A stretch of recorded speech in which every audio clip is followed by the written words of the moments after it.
Before this video starts, I'd like to give a shout out to a latest subscriber, Teddy. If you'd like the chance to have a shout out, be sure to subscribe. Should you buy F1 2017? Well, that's the question we're going to answer. Whether you're a returning gamer, F1 fan, or a newbie that wants to get involved with the series, stay tuned to find out. We're going to explore every component of the game and then give it a score out of 10 to get an overall rating as to whether you should buy F1 2017. So let's kick it off with overall racing. The physics and handling model has been improved significantly since last year, not to mention with the added 2017 cars, it's a lot easier to drive without traction control. This makes the game a lot more fun to drive and you can push the limits a lot more than last year. Tyre wear is a lot less prominent, but you can still definitely notice it. It just means that you can go further into a race on one set of tyres rather than having to switch tyres at the designated pit stop strategy that you might have seen in 2016. There's also a lot of other bunch of features they've added to the game since, like stopping for a pit stop, putting on the limiter, engaging the clutch to release from the pit stop, having the max fuel mode active under qualifying, and a whole lot of other things. For overall racing, I'm going to give it a 7 out of 10. It was an improvement from last year, but definitely a lot of areas that they can improve on still. So let's talk about the AI now then. Definitely a huge improvement since last year's games and a lot of other installments in the series, but it's still not perfect. They can get in your way whether it's racing and it's under blue flag conditions, or you're on a qualifying lap and they just don't give you any space. This has been very frustrating for myself as I've continued to play the game. Due to the amount of frustration I've received from the AI, I just can't give this a high score and I have to give it a 6 out of 10. Don't be discouraged, they've included a new AI slider for the difficulty as well, but I just can't give it a high rating just due to that fact.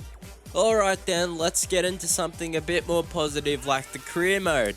Career mode has improved significantly since last year. Last year was its first introduction into the development of the car in a really prominent way, but this year has taken it to an absolutely new level with the research and development tree being so in depth that you're going to have to take seasons to complete anywhere near one path of the tree.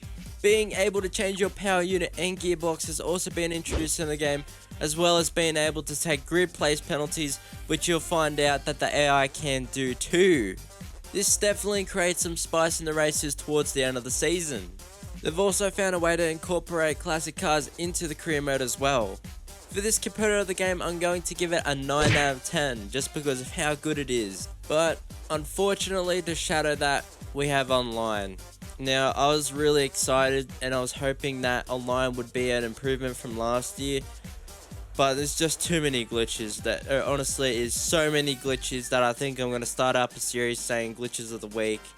If you're actually interested in me doing that, just let me know and I'll probably do it because there's that many glitches, it's insane. Although they've patched some issues like the disqualification glitch, there's still a bunch of others they haven't even touched yet, and it's just really miserable online at the moment. Due to having such an unstable online, it really puts league racing at risk, which is an absolute shame. They've added some new features that don't even work, like the leaderboard stats. So basically, online is an atrocity, and I'm going to give it a 2 out of 10 because of that. This installment in the series has incorporated classic cars once again. They've done it pretty well and it shows off the audio improvements they've made to the game. But for me, it's kind of like a sideshow, and I don't really think I'd be spending too much time with classic cars. I mean, it'll be a novelty for the start of the game, and everybody will be interested at the start, but then it'll be slowly swept under the carpet, and nobody will remember it. For me, I think they should be focusing on finishing online rather than making new additions to the game when it's unfinished. But they did it alright, and I guess it adds some new aspects to online if you're going to have some classic car league races, so I'll give it a 7 out of 10 for that. Recently announced F1 2017 has become an esport. It's exciting, but only for the people that actually get into it. Unless the whole population of F1 2017 gamers are actually competitive, then it doesn't really apply to most people.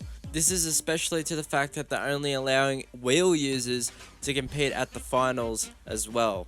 Which is kind of stupid, because if you think about it, they're like trying to make it more realistic, of course, but they're allowing assists, so it kind of contradicts itself and it makes it kind of pointless in the first place, but just wipes out half the population of F1 gamers from even getting close to competing in the esports. But at least they've made an attempt to incorporate esports into Formula 1, and it'll encourage a younger audience to engage in the real Formula 1 franchise. They've made the effort, but it's still a bit wishy-washy, so I'll just give them a 5 out of 10 for trying. Now let's talk graphics. The graphics have improved from last year quite a bit, but it's only really noticeable if you got like a PS4 Pro and an Xbox One X and you're running a 4K screen. There's no virtual reality, which is a downfall, so they've got to really up their game if they want to compete against other simulators such as Assetto Corsa and other games that incorporate virtual reality. But they are running at 60 FPS, but I'd expect that from most games being released on the next gen consoles this year. So I'd give it a 6 out of 10 just for being on par with about every other game. So that brings us to the end of scoring each component of the game, which brings us to an average of a total rating being 6 out of 10. So now I'm going to give my opinion as to what audience this should be delivered to. If you're a die-hard returning gamer F1 fan, then this game is definitely for you, and I'd recommend buying it. To keep up with league racing, you'd need to purchase the new game anyways, and career mode is really good for being offline. If you're a F1 fan and have never purchased a Formula 1 game before, I'd recommend this is a great place to start. It's probably the best game they've made so far, so it's definitely worth a look at. Also, I might add, it doesn't really matter if you're a competitive person or not, this game caters for all levels of skill, so you will have fun if you enjoy the sport.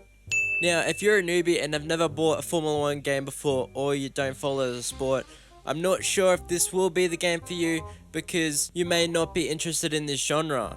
But if you are familiar with other racing titles and enjoy racing games, this might be interesting for you. Before I got into Formula 1, I used to play Need for Speed, and along with that I used to play Gran Turismo.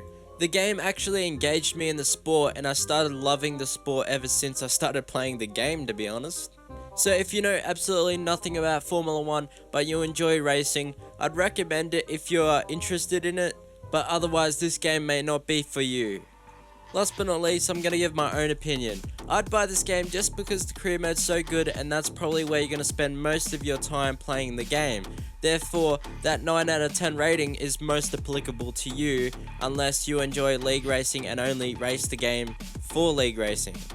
They will eventually patch most of the bugs, I hope, and that'll improve online eventually. But until then, I can only judge the game for what it is right now, and that's my honest opinion. Speaking of career mode, if you'd like to check out my own career mode, smack that box right in the middle of the screen, subscribe for more Formula 1 content, and like the video if you feel it deserves it. And until then, I'll see you all in the next one.